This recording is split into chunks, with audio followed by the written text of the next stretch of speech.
সনাতন হিন্দু বা হিন্দু মূলৰ ব্যক্তিৰ বাহিৰে মন্দিৰৰ চৌহদত অন্য ব্যক্তিৰ প্ৰৱেশ নিষেধ।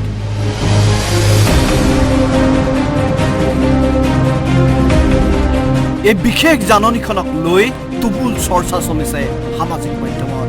গোৱালপাৰাৰ ঐতিহাসিক শ্ৰী সূৰ্য পাহাৰৰ মন্দিৰ চৌহদত এইদৰে কেইবাখনো ফলক লগোৱাক লৈ তুমুল বিতৰ্কৰ সৃষ্টি হৈছে। পৰ্যটকো আহিব নোৱাৰিব নেকি সূৰ্য পাহাৰলৈ?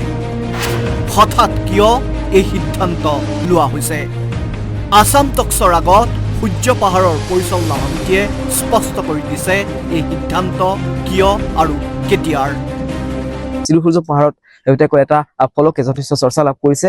ফলকটোত সমিতিয়ে শ্ৰী সূৰ্য পাহাৰৰ যি সমিতি আছে, সমিতিয়ে লিখিছে যে হিন্দু আৰু হিন্দু মূলৰ ভক্তৰ বাহিৰে অইন ব্যক্তিৰ প্ৰৱেশ নিষিদ্ধ। তাৰ পিছতেই দেখিবলৈ পোৱা গৈছে এক চৰ্চা লাভ কৰিছে।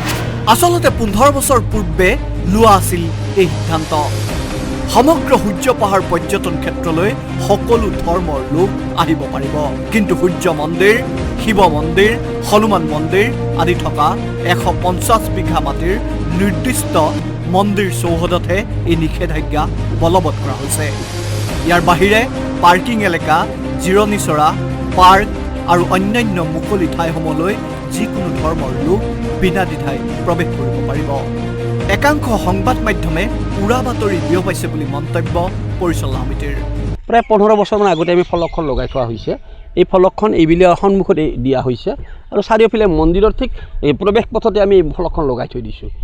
এইটো দিয়াৰ এটা কাৰণ আছিলে যে এটা সময়ত এই সূৰ্য পাহাৰলৈকে আমাৰ বিভিন্ন ধৰ্মৰ লোকসকলে, বিশেষকৈ আজিৰ দিনত মই আপোনালোকক কৈছোঁ যে ইয়ালৈকে ইছলাম ধৰ্মী মানুহৰ যথেষ্ট প্ৰভাৱ এটা হৈছে। তেওঁলোকে যথেষ্ট চৰ চাপৰিৰ পৰা মানুহবিলাক আহে। তেওঁলোকে আমাৰ এই সূৰ্য পাহাৰত ক'ত কোনটো মন্দিৰ আছে তেওঁলোকে নাজানে। তেওঁলোকে আহিলে তেওঁলোকে সোমাই যাব বিচাৰে। আমি তেওঁলোকক যিমান পাৰোঁ বাধা দিওঁ। বাধা মানে এনেকৈ কওঁ আপোনালোকে ইয়াত নোসোমাব, মন্দিৰ আছে। আমাৰ ফলকখন আৰু সেই নিউজ চেনেলটোৱে দিয়া ফলকখনৰ ডিফাৰেঞ্চ এটা আছে, আৰু সেইটো এটা খলকনিৰ সৃষ্টি কৰিছে। সূৰ্য পাহাৰৰ যিটো গৰিমাত এটা আঘাত আনিছে।